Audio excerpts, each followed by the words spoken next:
Welcome, everybody, to this month's edition to Let's Keep Talking, a parent and caregiver series. Today's topic is managing stress. And today with us is Tiffany Kula, who is a licensed marriage and family therapist here in Marshfield. And I'll let her give you more of her background. Welcome, Tiffany. Thank you, Joanne. It's a pleasure to be here to talk to you guys in regards to stress. We all know what stress is, right? But I'm going to give you some techniques and skills to be able to kind of go in and manage that stress and be able to help. Maybe if you're a caregiver, what you can do with those people. It's not just for adults, but also for teens as well. Like she said, I'm Tiffany Kula. I'm a licensed marriage and family therapist. I've been working with families for over 20 some years. It is something that I am very, very passionate about in regards to helping people with their mental health and at the same time having a better life. So let's get started. So I'm going to make it very interactive because at the end of the day, I want you to get something from this, right? Not just me talking, but us being proactive. So I want you to think about a positive or a relaxing experience that you had in the last 48 hours. Some of you just took care of yourself. You can throw out anything. I took a nap. Ooh, yes, absolutely. Sometimes we need that, right? Yeah. Thank you for sharing. Oh, chair massager. That is so great, right? Again, it's just personally for yourself. I love that. Anything you'd like to share? We just had dinner beforehand. No, that's another good point. Yeah. Yeah, And just, enjoying good company. absolutely. Just taking that time and scheduling it and making that plan fulfilled, because sometimes we're like, oh, I'll just cancel. And then we just keep canceling. And then we're realizing, why are we so stressed all the time, right? So thank you for doing that. It's important. Okay. So understanding stress. What is stress, right? We hear about it. Everyone says, well, stress is just part of life. It doesn't have to be. That's the whole point, right?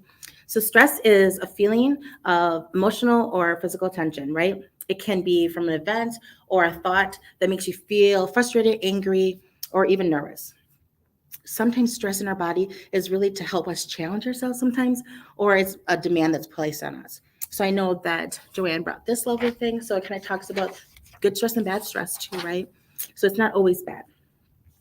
So you guys have your guys' pieces of paper out there. We're going to talk about the different kind of stresses that people have, because we have to categorize it in different, so you know where it's coming from, so you can be able to heal it yourself too as well. So when we look at acute stress is really that short term that usually happens because of an event or a situation that comes about. Usually it's very brief, and it's something that is considered part of the normal life that we experience. It could be in regards giving presentations like now, getting into an argument with a friend or family member, or facing a deadline at work, or it could be a student, with exams and so forth. When we look at chronic stress, again, we have to look at that's a usually extended period of time. It usually lasts for weeks, months, or even years sometimes when I work with participants or clients. And usually that could be like a financial difficulty, or it could be a long-term health problem, or also a persistent stressor in a workforce or at home. Sometimes you'll hear, some of you guys are caregivers, traumatic stress. That's kind of like we hear a lot with the PTSD. And this is something that when somebody had extreme stress that had been placed on them and is potentially life-threatening. So that could be DV situations too as well. And usually that is a sense of hopelessness and helplessness that they're not able to move past, right? And that could be in natural disasters. We see it all the time on the news. Sometimes I've had clients that had severe accidents where they feel like, and every time they go into a situation in a car, they feel like something's going to happen, right? Or like we talked about domestic violence or sexual assault, any kind of violent personal attack that has happened is that traumatic stress. We got workplace stress, you guys. We all can feel it, right? So that is, again, demands or pressures that are put on us through our work environment. Sometimes that comes about because it's high demands on our deadlines or lack of control of what's going on in the situation, right? And then in the interpersonal stuff that happens with job security, we hear that, even locally here, right? And so that's something that we hear a lot that's going on. And with that, we hear about fatigue, burnout, right? That is so real. And so a lot of times in the workplace, you see where people like work for so long and then they're like, I'm just done. Another one is stress, relationship stress. We all can relate, right? Again, that is conflict of value sometimes. It is major life changes that happen with all those things. And sometimes that's a strain on a relationship. It's tension. It's potential to have effects on your mental health, which again, stress is something that I deal with a lot of times in my work. And then we talk about compassion fatigue. Everyone knows that, especially if you're a caretaker, right? You guys take care of everybody. That is a real thing in regards to being exposed to that trauma through your work or with other workers that sometimes put that onto you, right? And the biggest thing is witnessing trauma or just even sometimes as therapists, we take on that stuff too. And so that trauma affects us as well. And that's that compassion fatigue. So the reason I kind of went through these things is because it's really important to know how critical these affect us. And then on top of it, when we can identify the different kinds, then we're able to come up with coping skills, right? So physical and psychological impacts of the stress. You guys have a picture of a body, right? So I want you to kind of identify in regards to, thank you, Joanne. I want you to identify, where does stress show up in your body? Yep, that's perfect. Yep. So where does stress show up in your body, right? Sometimes we see people get headaches. Sometimes we see people that the physical is the headaches, muscle tension, right? We start to all of a sudden tightness in our muscles. We get fatigued a lot. Sometimes our digestive system. I have a lot of kids that say they miss school a lot because they have an upset stomach and they don't know where it comes from because they're like, I was fine last night and today I'm kind of feeling like this. So especially if they have exams, right? Or they didn't do their homework. And sometimes we see sleep just, they're not sleeping well. So that's the physical symptoms, right? So think about for yourself, where does stress show up? And again, on your body, just kind of like shadow and just label it, exit or circle it. And then when we look at emotional symptoms, and that could be in our head too, as well as that we're feeling very irritable, right? And then sometimes we get really anxious about situations. Sometimes we get really depressed. We have mood swings back and forth. And a lot of times we feel overwhelmed with just daily activities or tasks that are being asked of us. So when we look at cognitive symptoms, again, when we're stressed, we forget. It's almost like, I know that when I'm stressed sometimes, I will all of a sudden have scroll brain. I'm like ADHD and I'm not that at all. And I'm like, where am I coming or going? So looking at that, sometimes also when we have those cognitive symptoms, is that we definitely have negative thoughts that run through our minds, right? Putting ourselves down or thinking that we can't accomplish things. And then sometimes what leads to that is poor judgment. Another thing too is think about the behavioral changes that happen with you, right? The ups and down roller coasters I talk about with the kids. Sometimes we actually isolate ourselves from situations too because we're so stressed, we just kind of withdraw. So I love that you said that I went to hang out with a friend. That's important. Sometimes we change our eating habits. So think about it. Do you eat more? Do you eat less when you're stressed? That's another thing we should be looking at, not just for ourselves, but our people we take care of, the teens that we work with, right? Because these are telltale signs, right, that we need to be looking at. Another thing is increased substance use, right? We know that that sometimes alcohol, drugs, or other substance, vaping. Another thing that we do when it's behavioral changes is that procrastination, right? Is that we avoid or delay doing tasks that we don't want to do or we have to, and we kind of avoid.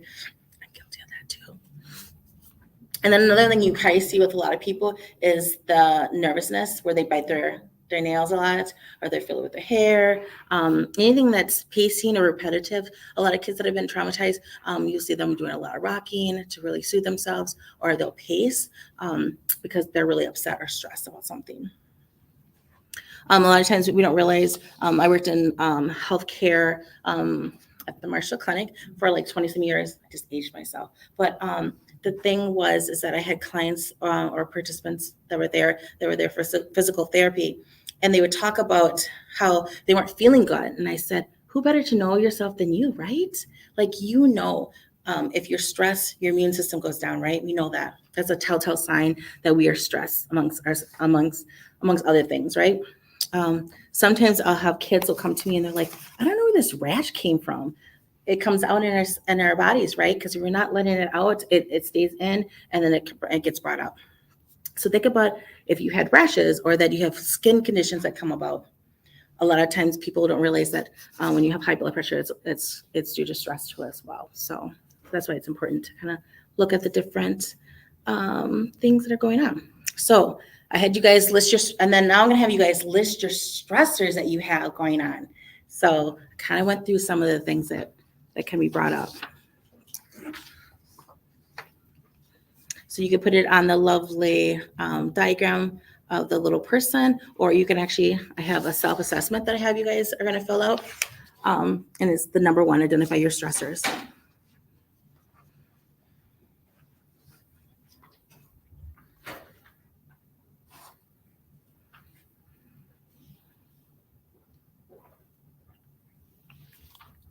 So think of that's been stressing you out for the last month or so. It could be in your personal life or professional life.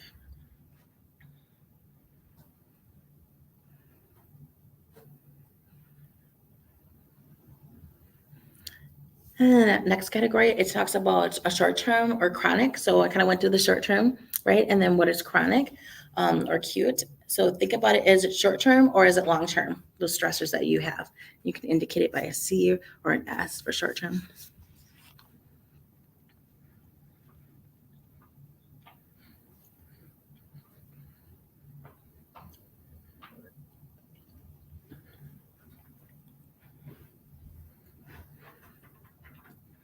And so when you look at those stressors that you're indicating, look at the physical symptoms that come about with that I kind of went over.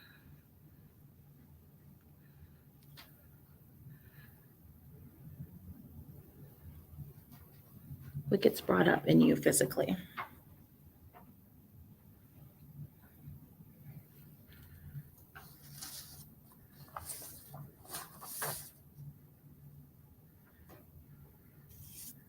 How does it affect you? And then the second one, I want you guys to think about the emotional stuff that comes to you. You know, are you more irritable? Are you more anxious? Does depression set in? Feel overwhelmed?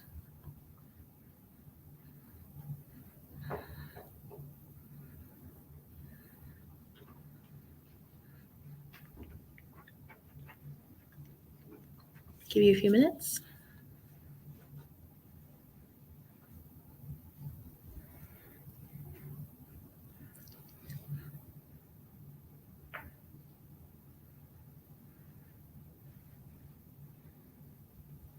Anybody would like to share some of the stressors? Let's see if we have a common stressor in Marshville, Wisconsin. Well, taxes, I just paid those today. Oh my goodness, Those yes. stress me out. I think everyone live stream will understand that. Yes, absolutely. Yeah, I Yeah. sent in some bills and they lost my check because of Christmas and the mail's so slow. So I got a late charge there. Mm-hmm. Yep, that financial part. Mm-hmm. How about you guys? We're here. Work can sometimes be a stressor. I try to let that roll off my back as much Yeah. as I possibly can. But I can tell as I get older, it starts to get to me a little bit more. Mm-hmm. I have a father we just placed in assisted living. So that's been one that's been constantly on my mind for probably the last year. Yeah. So. Sorry. Yeah, no, it's okay. I mean, Yeah. now we know he's safe. He has Yeah. Alzheimer's, so, that's good. We know he's in a safe place, but, doesn't make it any easier, I guess. Absolutely. Yeah. Thank you for sharing. Yeah. Anything you'd like to share as well? Well, we have just got something that came up today, that my sister-in-law is possibly taking a job in Point, as she has verbally accepted the job. But my brother has to work at least 9 more months to get his pension, so if he stay living in Minnesota. She wants to move in with us for those 9 months, during the week she can go home on the weekends. Yeah. causing a little stress. Additional family members. For the first, Mhm. finally empty nesters just for a few months. Yeah.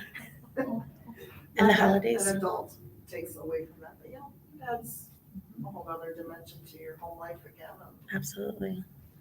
that one doesn't get along with my sister-in-law that already lives in Mhm. Marshfield, Mm-hmm. so I think I'm gonna get caught in between. Yeah.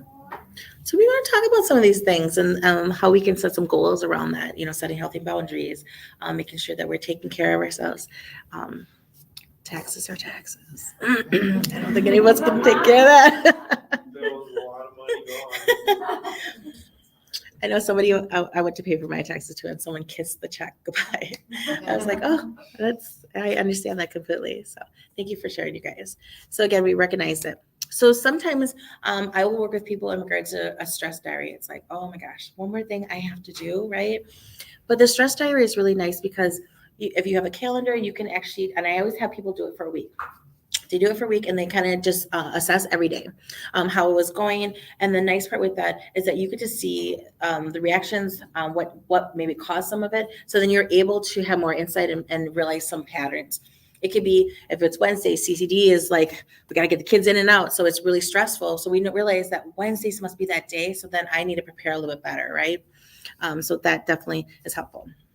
So when we talk about stress management techniques, that's what we're going to talk about today, is the deep breathing, muscle relaxation, that's the yoga. We're going to do some of them actually here. So I have a clip from Good Morning America. Yes, please. And my tech savvy person right here, help me. And this is current actually, just a few months ago.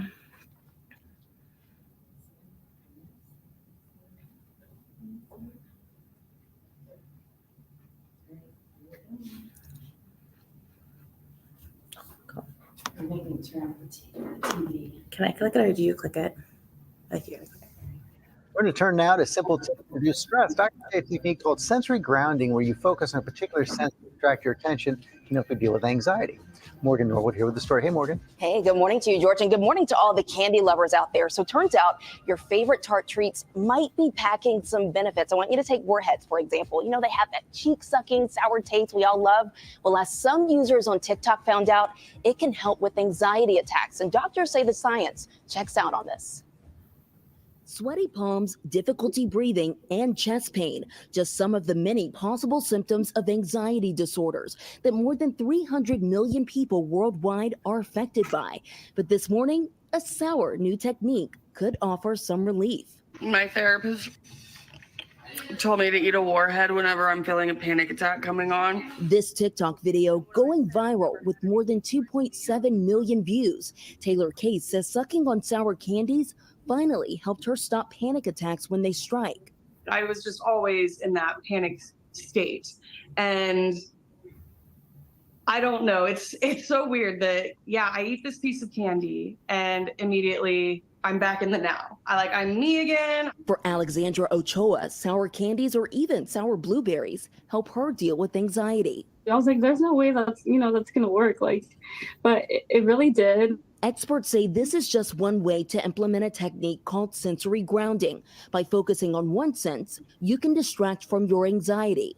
Other sensory grounding methods include standing barefoot on grass, focusing on deep breathing, and using a fidget spinner. Therapist Catherine Del Toro teaches her patients sensory grounding techniques and suggests they try sour candies. It's a great little trick or hack because it's so practical. But all the experts we spoke with still recommend getting professional help from a healthcare provider to deal with anxiety and panic disorders. This is not going to get rid of the anxiety altogether. Typically, anxiety is deep-rooted in much larger issues. It's a relatively harmless technique. We eat candy all the time, so you could try it and see, hey, does this help me a little bit? But again, I always do recommend working with a professional for long-term management of symptoms of anxiety and panic. So again, you heard the experts emphasize that seeing a licensed mental health or medical professional is key in this. They also say consistently getting a good night's sleep, an active lifestyle, and breathing exercise can help create a routine for managing anxiety. I personally love candy, so I'm going to try this out myself tomorrow. Guys. Who knew? Good luck with that. Okay, thank you. So you might have a lot of people eating some Warheads and Skittles the kids are gonna be asking for, so absolutely. I would go with the blueberries. They're probably healthier for you. I agree. Okay, so let's see. Okay, perfect. Thank you. So we're gonna go through some mindful breathing. Everyone's like, I breathe all the time, right? How is that mindful, right? So it's really being intentional. So we're gonna kind of just relax, kind of sit. You don't have to lay down. And I just want you to be able to close your eyes and just be able to focus on your breath, right? So we're gonna breathe in, we're gonna breathe out. So I'm gonna kind of give you a guided breathing. So inhale deeply through your nose. And then we're gonna count to 4. 1, 2, 3, 4. And then we're gonna exhale 6. 5, 4, 3, 2, 1. And so we're gonna do it 3 times, okay? So we're gonna breathe in, and I want you to pay attention to the sensations in the breaths that are entering and then leaving your body. And then exhale. Inhale. 1, 2, 3, 4. Exhale. 1, 2, 3, 4, 5, 6. Okay, I want you to open your eyes. How did that feel? What did you notice? It was dark. Yes? Yeah? Did you notice more feelings in your body? Like I realized when I close my eyes that I have tension in my shoulders. Anybody else notice anything else? I think specifically when that's relaxing, it's always good to take a deep breath. I saw a study, I think in 2020, like a long time ago, like probably 10 years ago.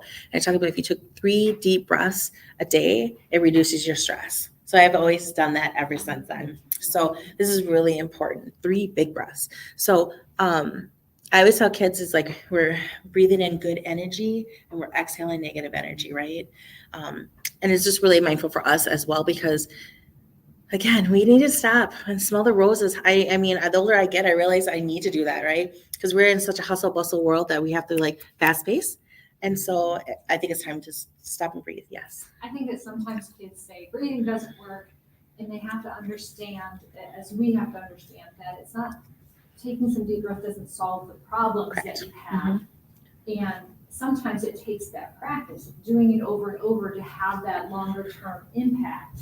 And so sometimes they might do it and they might not feel like a huge amount of relief, but over time, it's helping their bodies, it's helping their brains. And so encouraging anybody to do it, even if they don't feel like it's helping right at that moment, Absolutely. to have their bodies practice that is still really, really important because they have just shown through research that there's both mental health and physical benefits from doing that every day. Absolutely. And a lot of times when I have adults or children that have ADHD, this is a hard thing just to get them to slow down because they have such rapid thoughts. And so we try other things. So I got other ideas too. Awesome. So body scan is another one. The biggest thing is I love this one because, well, I love the breathing because you can do it anywhere and no one will know you're doing it, right? Body scan is a little bit more intentional. It's really about getting yourself in a space that you can relax. And I do this with a lot of the teens and adults. You start from your toes and you work yourself up. We're actually going to do it. So the video is going to show up later. But it's really just being intentional about where your tension is lying, how you breathe, how you're taking it in, how you're exhaling. So it's a really good one. We're going to do that a little bit. How many of you guys, when you go on walks, do you really pay attention to your surroundings? Yeah. I forget sometimes. I'm like, wow, I didn't even know that was over there. And I've taken that walk forever and a day. So a lot of times when I work with clients, I'm like, I want you to take one picture each time you take a walk and to see something of beauty or something that you notice. And it has to be something different every time. And people are like, I just realized how more mindful I am on the walks. And I really actually am more enjoyable instead of like, I just got on that walk because I had to lose weight or I had to do something because I had to get out of the house. It changes that energy and it changes that feeling too when you go. So I spent time during COVID when I was walking, and I don't know why I started doing this, but I started to pay attention to all of the statues and things that people had in their yard, all like yard art, and trying to track all the different things, like how many birds did I see, how many, other animals. It was a very fun activity, but it kept me mindful on my walk. I do this with a lot of teens too. I used to take them for walks a lot of times, and it got them talking about different things, right? So it's not even just what you see, but what are the smells? Think about when the fair comes around, we're all like, all that food, right? And then sounds too, like the chirping. And the biggest thing, sometimes people get so frustrated, like, I can't be mindful. my head's all over the place. Again, be gracious to yourself, because we understand that, right? But then bring it back, like, why am I on this walk? What am I doing, right? And again, just being mindful. So how many days journal? A lot of people journal. But some people don't have time to journal because they're just going on with their busy life. So journaling is another thing too, like kind of like that stress diary I talked about, is just writing down things down, again, talking about those the experiences you've had. And the biggest thing with mindful journaling is no criticizing yourself, right? And really without judgment, because it's very easy to start going, I should have done this, or I didn't do that. Then it doesn't serve the purpose, right? That's what I've been thinking the whole time is positive thinking can really help. Yeah. Try to think positive. I work with teenage boys, and you want to talk stress level. But I always tell them, because they're also negative all the time. Like, I can't do this, I can't do that. I'm afraid to do this. I'm not going to be able to do this. I always fail. And I said, you're just programming your brain the wrong way. Yeah. Try it the other way. I can do it. You know, I'm going to be able to do this. It's retraining your brain to think differently. Positive thinking is so beneficial. It's just unreal what you can do if you just train your brain to think positive. Yeah.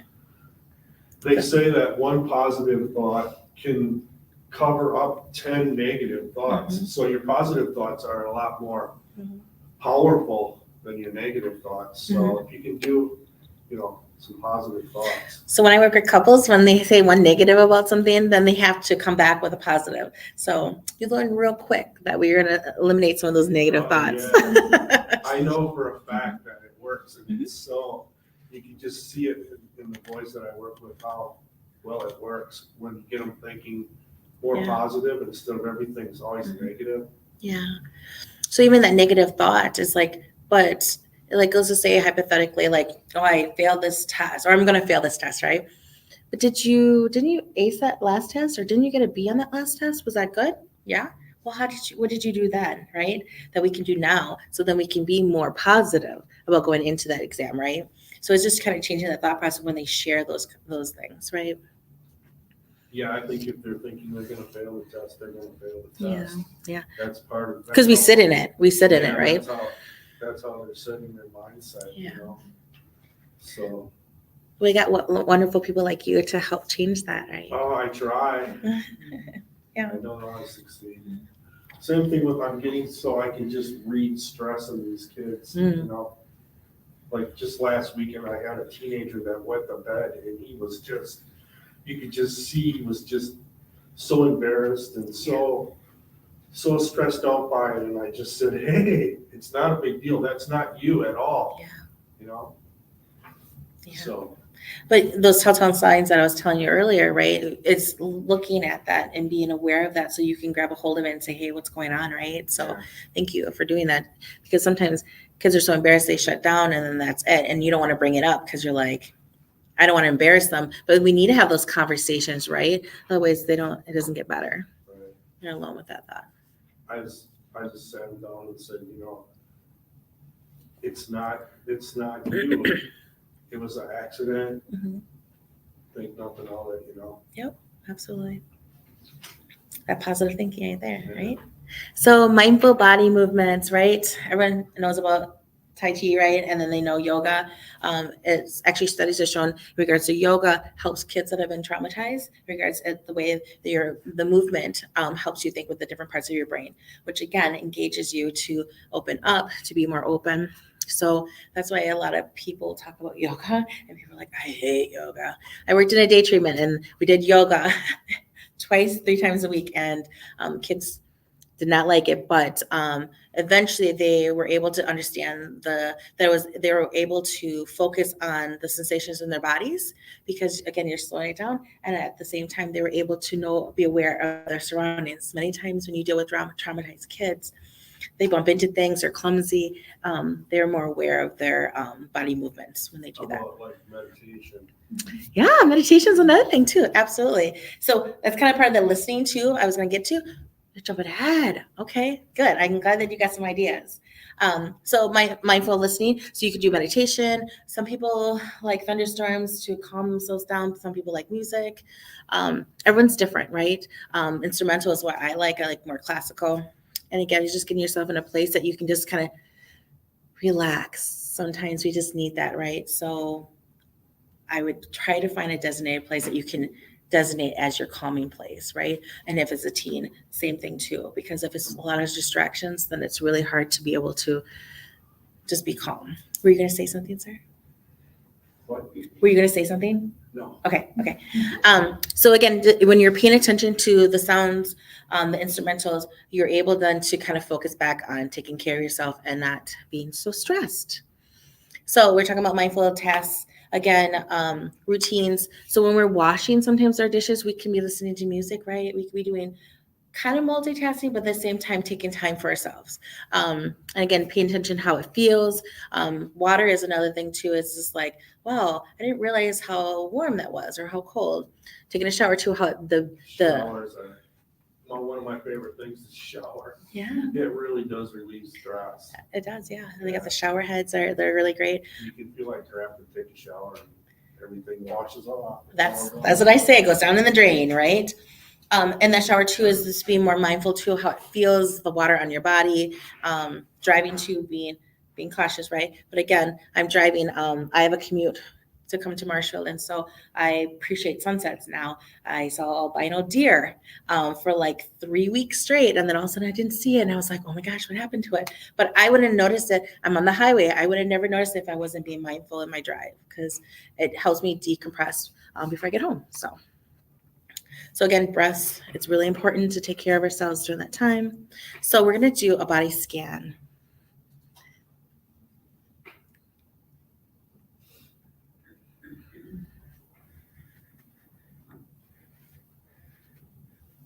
So you don't have to lay down. We're just going to close our eyes.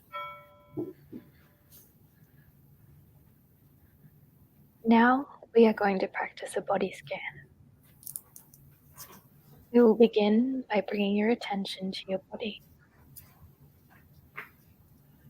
Take a moment to allow your body to settle into a comfortable position.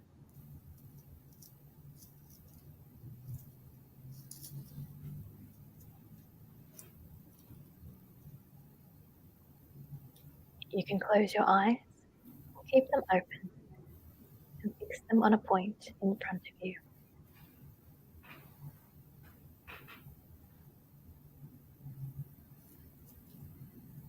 Allow your shoulders to relax and soften.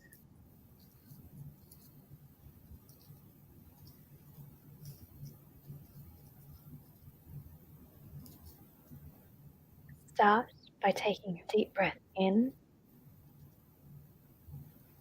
and out.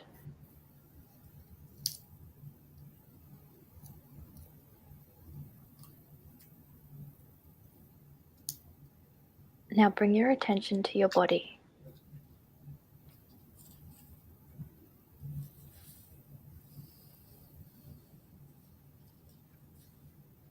Notice the feeling that it makes with the surface that it is on.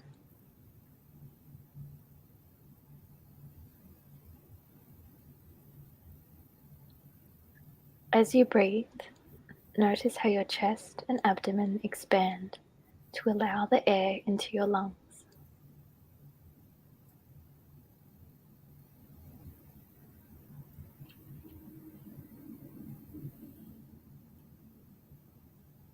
What sensations are you aware of?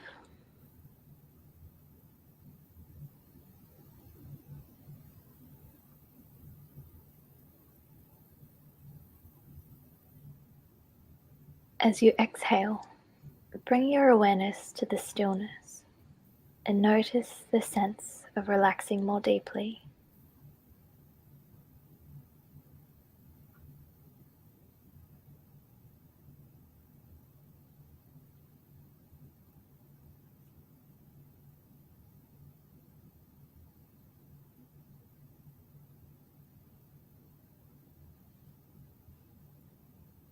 Now bring your attention to the top of your head, noticing any sensations in the scalp,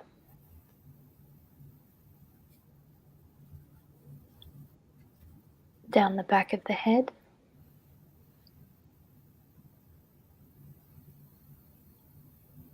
to the sides of your head,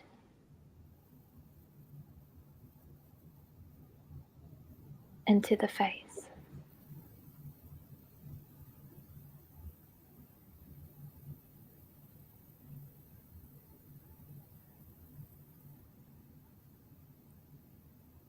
Notice your jaw. Notice if you're holding any tension in your jaw.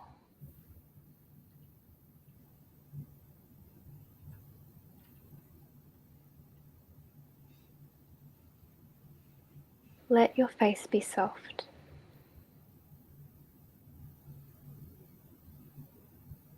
Relax the muscles around your forehead, your eyes, and your mouth.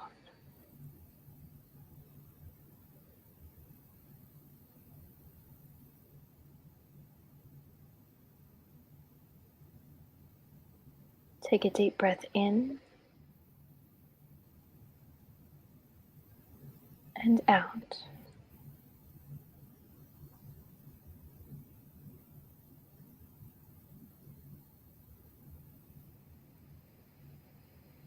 Notice the sensations in your body as you breathe.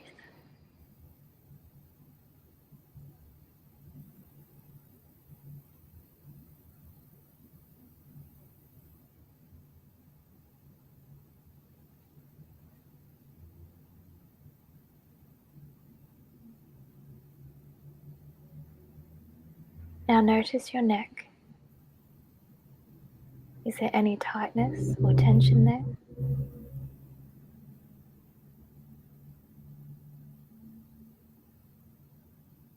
Notice your throat.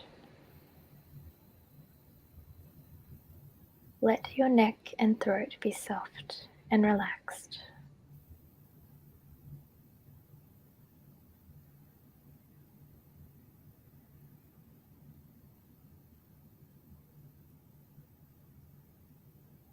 Notice your shoulders and your arms.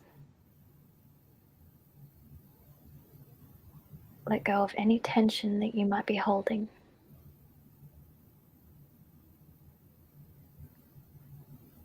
Feel any sensations as you allow your tension to move from your shoulders down to your upper arms, to the elbow,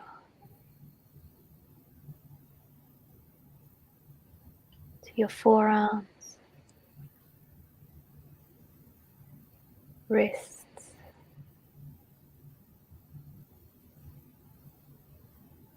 hands, and fingers.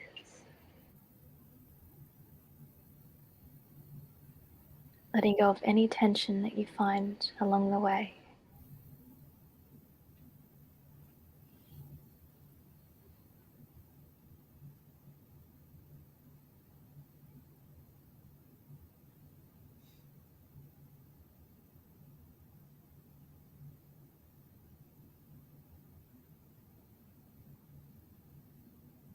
Notice your abdomen and stomach area. Is your stomach tense or tight? If so, let go of that tension and let it soften.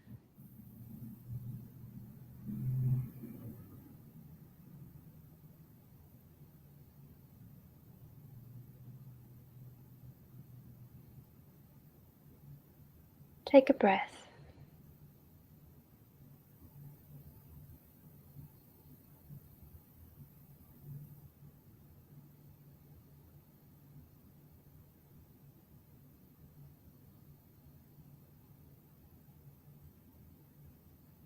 Bring your attention to your back against the surface that it is on.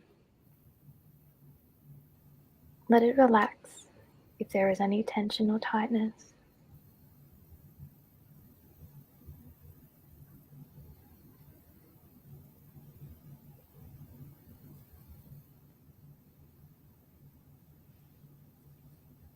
Bring your attention to your legs. Notice the feeling of them against the surface that you're on, beginning with your thighs, moving down to your calves.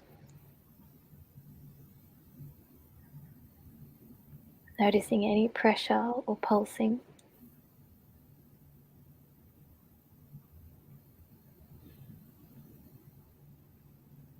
Notice the feeling in your feet and your toes. If there's any tension in your feet or your toes, let the tension go and allow them to be soft and relaxed.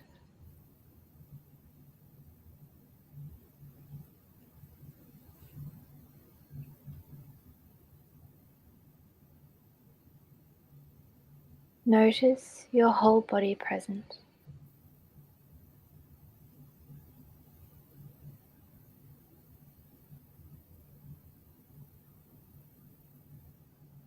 Take another deep breath in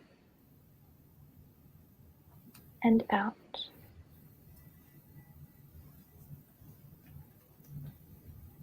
Be aware of your whole body as best you can.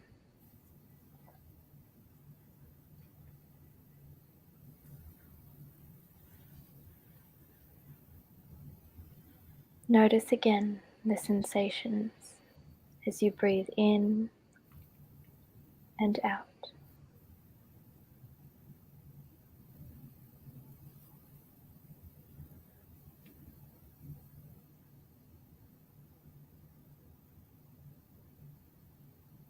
When you're ready, open your eyes.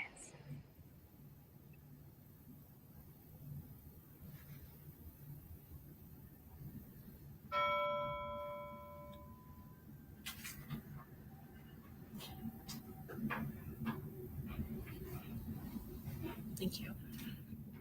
How are you feeling?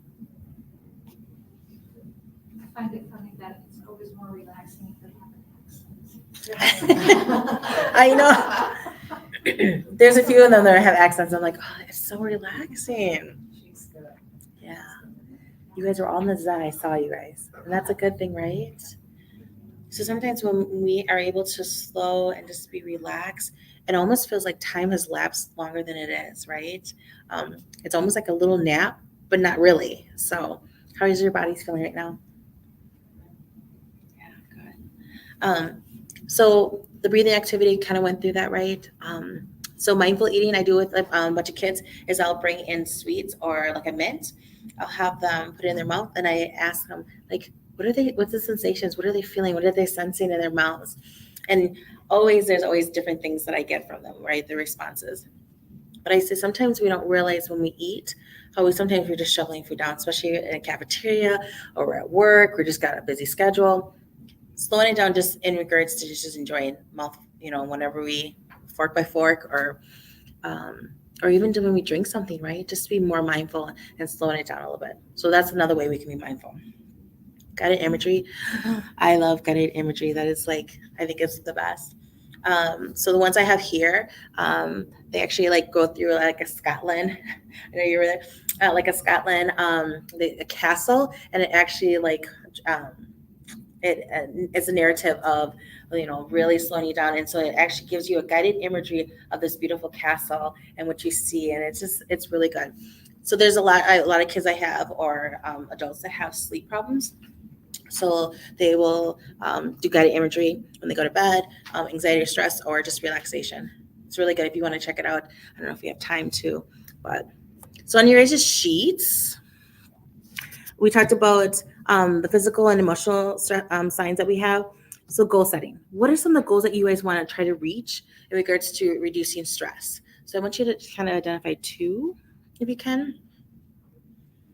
Whether it's I'm just going to take more time for myself, or I am going to ask more questions to my child, or I'm going to ask other people to help me, right, when we're taking care of somebody else. So if you can identify 2 goals that you want to reach around stress.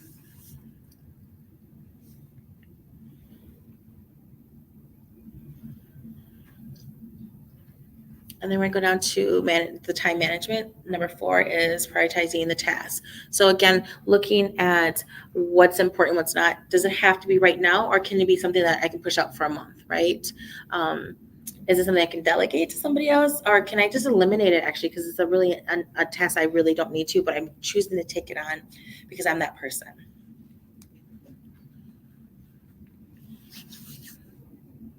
And then number 5, we go to establishing boundaries.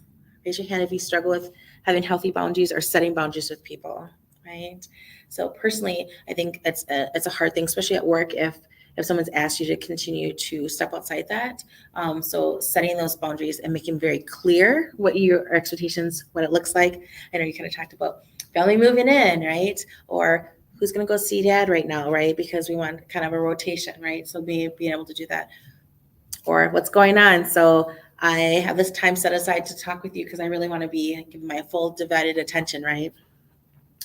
And then sometimes the communication limits with colleagues sometimes and family and friends, because sometimes their stressors get put onto you and then you take it on. So sometimes limiting, like if you know you're stressed, that maybe I can't talk to them right now, and let them know. I think it's possible that some people thrive on stress. Like Absolutely. first responder, taking on teenagers.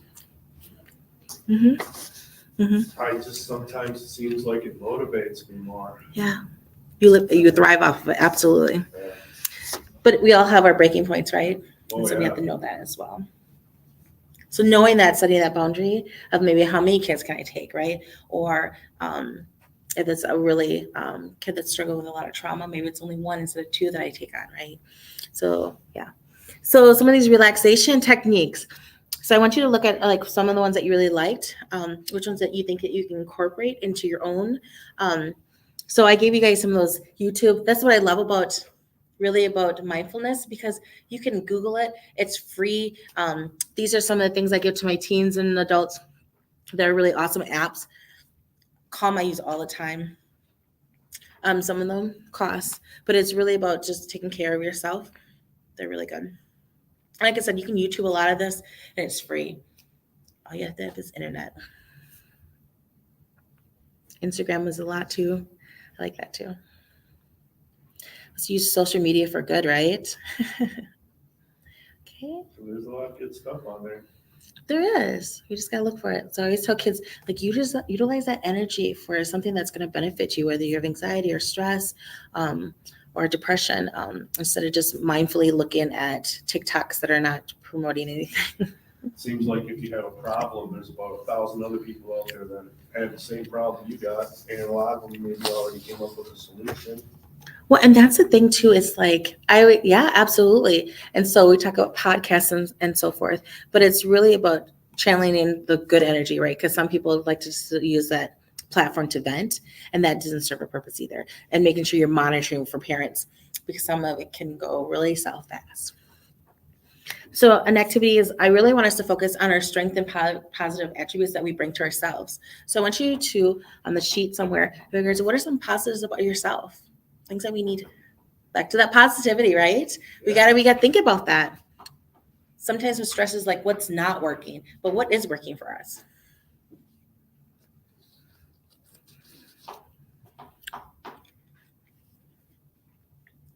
So anybody can throw out some great strengths they have or positive attributes they have.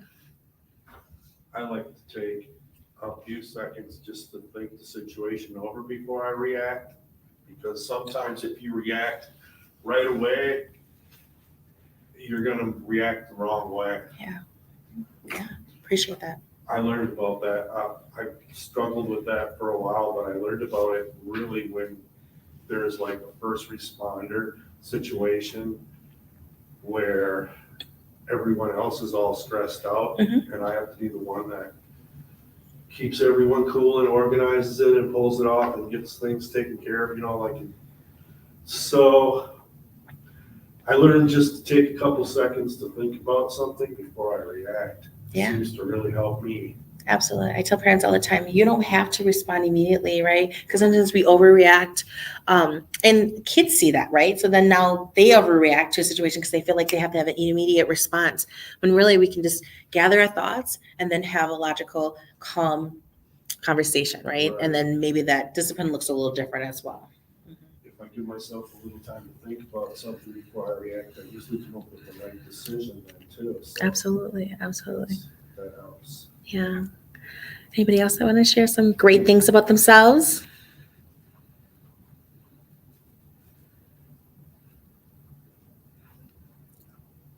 So I'm going to challenge you guys, positive affirmations every day to yourself, because I think it's important. Like I said, a lot of times we focus on what's not working instead of like what is working. So please, it's very important.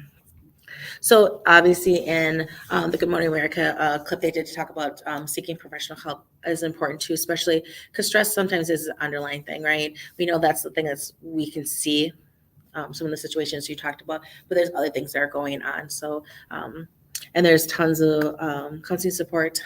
The schools have great guidance counselors, social workers, people that really want to be there to help families and the kids as well. So let's make sure we tap into some of those things too.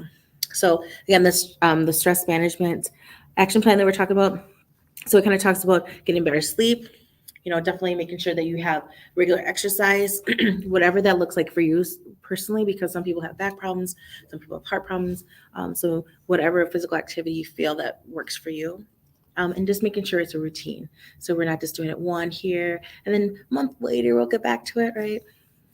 I think another thing with stress, you said it, is having a great support system, having friendships, getting out and just being able to not talk about work or not talk about sometimes kids and stuff, just be able to talk. I'm a human being first and foremost, right? I think that's important. So making sure that we have a great support system, whether it's with friends, colleagues, other people in the community, right? Joining things that the clubs, extracurricular activities for teens is so important.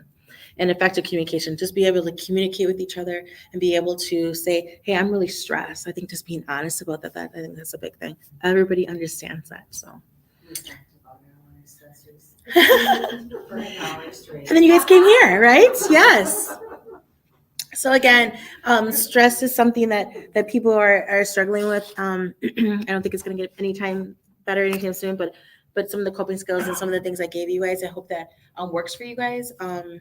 Again, Joanne had the five things you should do about stress. So again, how it affects everybody, long-term stress, how it affects your health. Again, there's good stress and bad stress. And then it's manageable, but you got to work on it. So any questions, thoughts? So this is my contact information if you have any questions further or you wanted to contact me about anything. So yes. Thank you guys for taking your time. Thank you. Yeah. Thank you, Tiffany. And I want to let you guys know that the Let's Keep Talking series is going to go on into the winter. And so we're going to have some people from the health department and some youth who are going to come talk about vaping in January. And then the series is the flyers in the back there. So please watch for the ones that are coming up, and I welcome you to come back. It is in cooperation with the School District of Marshfield, Macy Marshfield Area Coalition for Youth, and the Everett Rail Public Library, Marshfield Public Library. So we're happy to have you here, and we hope everybody enjoys these programs. Thank you. Thank you. Let's fall through.